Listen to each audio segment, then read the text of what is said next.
ایک تو اس کی تفصیلی جواب شاید پہلے دیا تھا، آپ نے اس پہ غور نہ کیا یا آپ سن نہ سکے ہوں، لیکن چونکہ نئے بہت سارے ممبران ہیں اس لیے اس کا خالی خلاصہ یہ کر دوں کہ پہلے اس سوال کے جواب سے پہلے آپ یہ بتائیے کہ آپ سے یہ کس نے کہا کہ قرآن و سنت سے کوئی آپ کو مستغنی کر دیتا ہے جب آپ کسی شیخ کے پاس جا کے اپنی اصلاح کرتے ہیں؟ ٹھیک ہے، آپ کو کہاں سے وسوسہ ذہن میں آیا یا یہ آپ کے ذہن میں بات آئی کہ کس نے آپ سے کہا، کس کتاب میں آپ نے پڑھا اور کس شیخ نے آپ کو یا کس استاد نے آپ کو قرآن سے اور سنت سے مستغنی کیا، کہا کہ اب اس کی ضرورت نہیں ہے، اب آپ شیخ کے پاس جائیے؟ کس نے آپ سے یہ کہا کہ اب آپ جو ہے وہ، یا آپ نے کتنے شیوخ کے ساتھ وقت گزارا، کن کن شیخوں کی آپ نے کتابیں پڑھی ہیں، کن علماء کے ساتھ آپ اٹھے بیٹھے ہیں جنہوں نے آپ کو یہ کہا ہے؟ تو آپ اپنے طور پر ایک خاص خول میں قید ہو کر اگر کچھ مفروضات قائم کر لیں اور اس کے نتیجے میں یہ سمجھنے لگے کہ شاید باقی لوگ یہ کہہ رہے ہیں کہ قرآن و حدیث کو چھوڑ کے ہمارے مذہب پر آؤ، تو ظاہر بات ہے تو شرک اور کفر ہی ہوگا، اور کیا ہوگا؟ قرآن و حدیث کے علاوہ کیا ہے؟ قرآن و حدیث کے علاوہ کچھ بھی نہیں ہے۔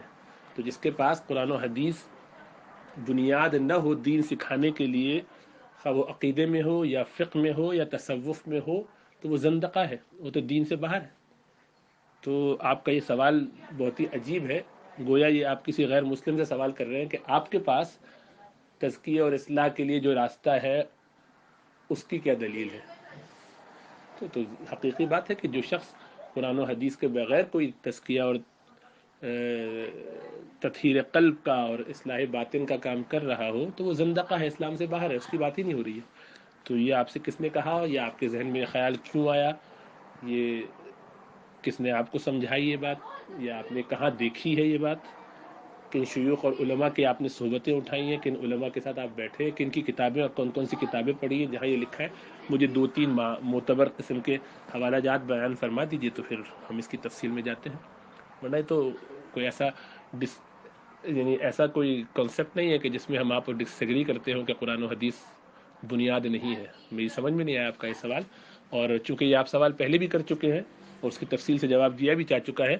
اس لیے مناسب یہ معلوم ہوتا ہے کہ پہلے آپ کے دماغ میں یا آپ کے دل میں وہ کیا بات ہے اس کو آپ کھل کے کہیے، بلا تکلف کہیے، اور اس کی فکر نہ کیجیے کہ ہو سکتا ہے اس میں آپ کو کوئی سخت بات بھی کہنی ہو تو کہیے۔ آپ کو کوئی ایسا لگے کہ کوئی سخت جملہ کہنا ہے تو بالکل کہیے، کھل کے کہیے، لیکن وہی بات بار بار دہرائے نہ جائیے کہ جس کا جواب تفصیل سے دیا جا چکا ہو۔ تو آپ مجھے یہ بتائیے کہ کہاں، کس نے، کب آپ سے یہ کہا ہے تو کہ آپ کو یہ سوال پیدا ہوا؟